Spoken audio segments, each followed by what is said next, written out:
A division came about among the people because of him, and some of them wished to take him, but no one laid hands on him.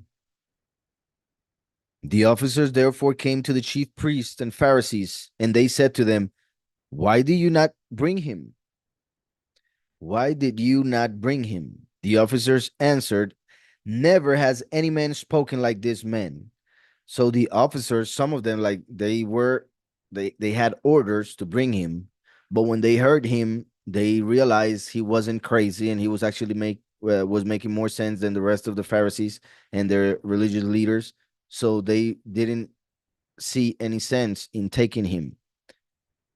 Never has any man spoken like this man. The Pharisees therefore answered them, "Have you also been led astray?"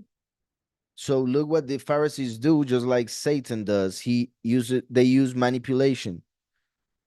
They try to make them feel dumb, less. Have you also been led astray? As saying, so have you become stupid or something? And that hits the ego, right? Their pride. And some of them, just because of that, will say, no, are you crazy? How do you think? Has any one of the rulers of the Pharisees believed in him? This is amazing because that shows their pride, their ego. I repeat, the leaven of the Pharisees, that hypocrisy, a bunch of other things. So has any one of the rulers of the Pharisees believed in him? So they pretty much saying, if the Pharisees and the rulers don't believe in him, and they are so smart and important, why would you believe? That makes no sense, really. But in their world, is all that made sense. And through that, they would manipulate others not to believe because they were saying, we are the ones who know. You are dumb. If we don't believe, how can you believe? If you believe, it's because you don't know better, right? That's what they would say, and that's the same thing that they will use in these days. Just like they tell us when we talk about the truth and about the lies that they have told us in school and TV and all of that. So, has anyone of the rulers or of the Pharisees believed in him? But this crowd that does not know the Torah is accursed. You see that? So the Pharisees, who were supposed to be the leaders, right? Those who led the people to Yahweh, were actually cursing the people. Instead of purifying the people, they were cursing the people. Instead of teaching to the people, they were saying the people were too dumb to know. Just like it happens nowadays, because I have spoken, like I have told you, I have spoken with Christian teachers, Christian pastors regarding the name, and they have said, yeah, you are right, but I cannot teach that because people will not understand. They are not ready. And they say other words that are pretty much to say that they are dumb. Yet they are their teachers. They are the ones who should teach them. And if they don't understand, it's because they are not good teachers. But this crowd that does not know the Torah is accursed. So they're trying to manipulate these guards that they were sending to bring Yahushua, telling them, you're stupid. These people that are believing don't know anything about the Torah. They don't know the Torah. We know the Torah. We're better than everybody. And if we don't understand, and if we don't believe, then why would you? So, but this crowd that does not know the Torah is accursed. Nakdimon, right? Nicodemus, he who came to Yahushua by night, he was a Pharisee, and he went to Yahushua because he didn't want everybody to know. Nakdimon, uh, Nicodemus, he who came to Yahushua by night, being one of them, said to them, does our Torah judge the man unless it hears first from him and knows what he is doing? So he is trying to be just, right? Like the Torah is just. So he's reminding them, just a moment, but doesn't the Torah say that we should hear him first and know everything in detail before we kill him? So Nicodemus is telling them that they don't know the Torah. They're not using the Torah, while at the same time, they accuse the people of not knowing the Torah. So in their pride, they are saying that the people are too dumb and they don't know the Torah and they are cursed when they are the ones who should be purifying them. I repeat. Yet Nicodemus says, just a moment, but you are the ones who are not keeping the Torah because you don't want to judge righteously.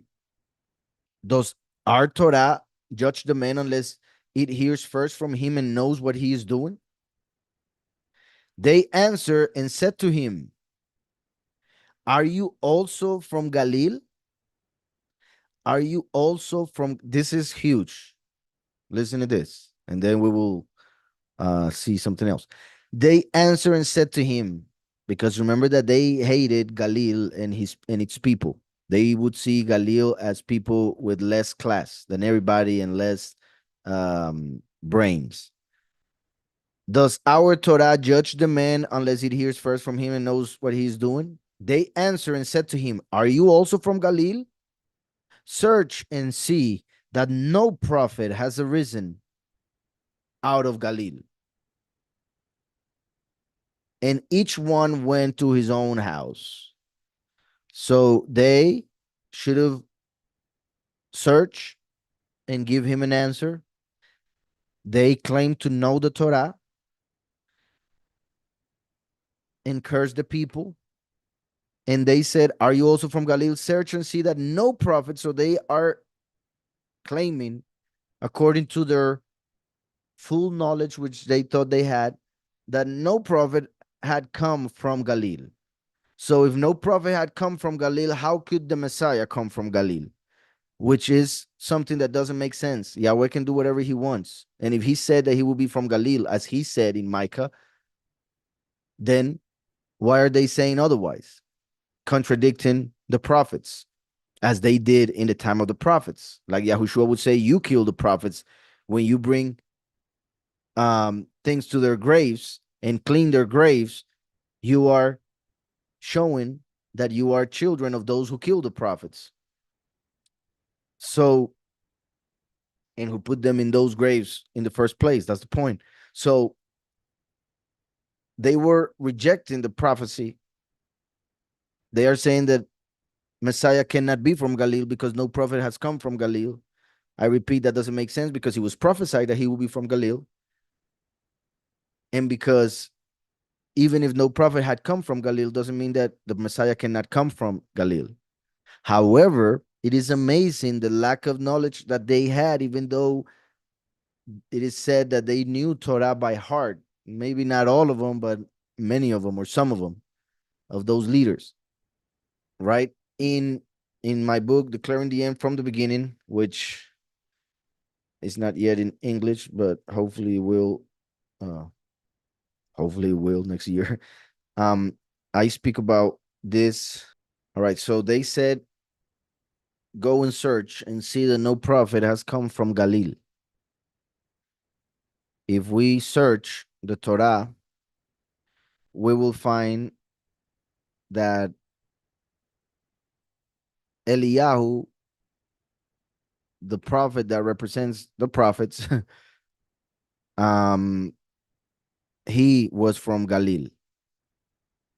Yonah, Yahushua said that the sign of Yonah would be given to recognize the first and the last, but after their manifestation, so too late for those who don't believe. Yonah was from Galilee. Micah, known as Micah, who prophesied that the Messiah would come from Galilee in chapter 5, he himself was from Galilee. You can read that in Micah 1:1. When it comes to Eliyahu and Yonah, you can read in 2 Kings 14:25 and Joshua 19:13. Through both of them, you realize that Yonah was originally from Galilee. Eliyahu was from Galilee, 1 Kings 17:1. So Eliyahu, Yonah, Micah, and then Nahum and Hosea. And to close, Elishua, known as Elisha. So 6 very, very important prophets all came from Galilee.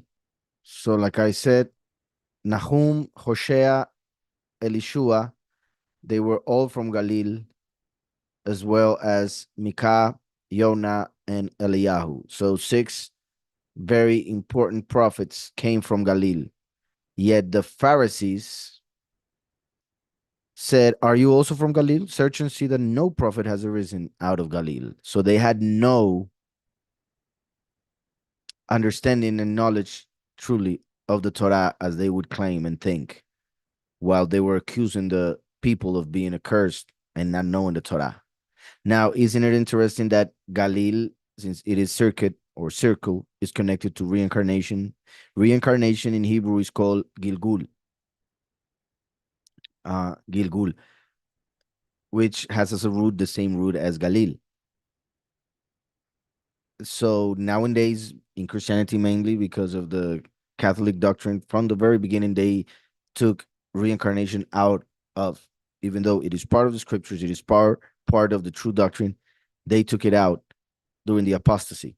So when one speaks of reincarnation nowadays, there's a lot of issues with people, most of the time. Just like here, they answered and said to him, "Are you also from Galil? Search and see that no prophet has arisen out of Galil." So in a way, we could say here, as people say, go and search and study, and you will see that there is no reincarnation, there is no Gilgul, there is no Galil. Prophets won't return. And just in case, remember that some believe that Yahushua was Eliyahu. Some believe that John the Baptist was Eliyahu, and Yahushua said that he was Eliyahu. And when Yahushua would ask who the people would say he was, they would say Yirmiyahu or one of the prophets. So they did believe that the prophets would reincarnate, have a Gilgul, as represented also by Galil.